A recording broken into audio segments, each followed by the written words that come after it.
All of us, at some time or another, have agonized over making a decision. Some decisions are major decisions. And also there are a lot of small decisions that we don't make, that they tax our minds, they drain our energy, they create a lot of anxiety and nervousness and mental torment because we don't take care of it. We decide not to decide, which is a decision. Deciding to decide, to act, is a major, major challenge for all of us at different points in different areas of our lives. And there are things that happen to us along the way, experiences that we have that prevent us from working through the mental block of acting, of doing those things that we know we ought to do. And so what I want you to think about is, what is there that you know you need to do, that you want to do this, but for some reason or another, you've been holding back. For some reason or another, you just have not been able to gather your nerves or be able to work through the procrastinating or putting it off or justifying or blaming. Some reason or another, you just haven't done it. And you know you ought to do this. You really want to do this, but you don't know why you haven't done it. We know that this is not easy. Because in order to begin to reinvent your life, you've got to make a conscious, deliberate, determined effort. That you really have got to put all of yourself into it. It's very challenging to act, to do those things. There are times when you're looking at it and you say, I know I need to do this, but I don't feel like it. I don't want to do it. I know I need to do it, yet leave me alone. No, I don't want to do it. So what do we do? What are those things that cause us to do like that? I think that among the things that prevent us from acting is the fear of failure. And if you've already failed, you don't want to fail again. The pain of that, the disappointment, the fear of loss is another thing. Because many times when we do those things that we know we need to do, we feel that we might lose somebody that we love very much and care about. We don't want to hurt anybody. Many of us don't act because we want other people's approval. We want everybody to like us and to accept us. And that's not possible.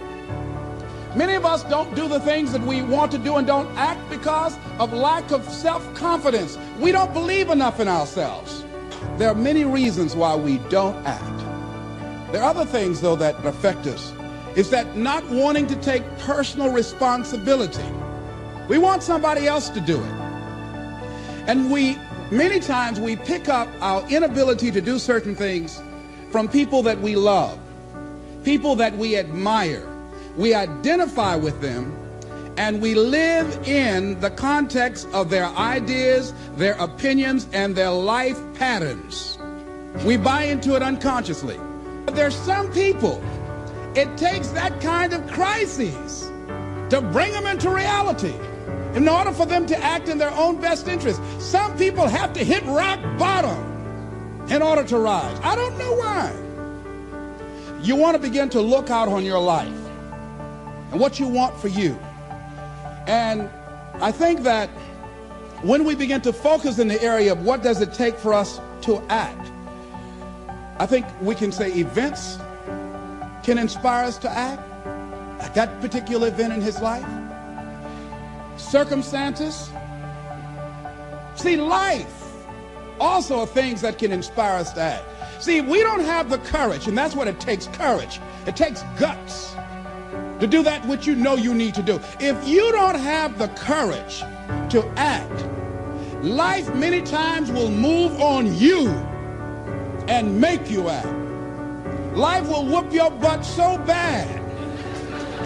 You will be so miserable. You will catch so much hell. You say, yes, I will do it. What do you want me to do? Take me. So I'm saying that look at something in your life. It might be just writing a letter to somebody to say thank you. It might be just to apologize to somebody. See, many things we don't do is because of the fact we want people to like us. There's some necessary losses in life. When you decide acting in your best interest, you're going to lose some friends. Everybody's not going to approve of you. There's some people that won't like you. Who do you think you are? You're arrogant. What do you think you can do? You think you can get away with that? You're selfish. It's my life. And so what I'm saying to you is that as you begin to look out on your life, this is challenging. This is not easy acting. So what are the things that we can begin to do to harness our will? Number one, you've got to bring it out and look at it.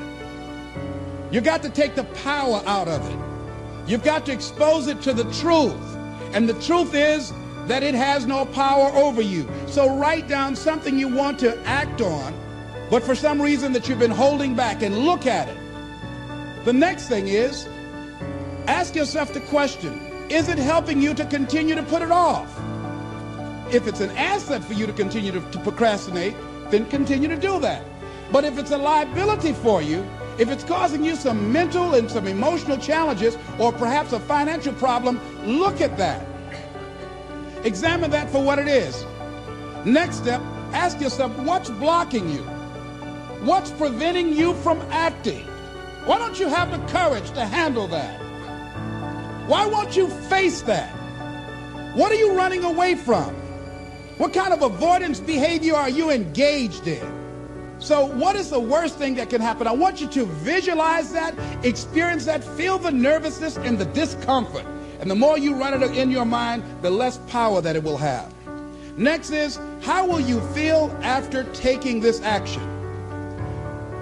When we look out on our lives, you ask the question, what are you going to do?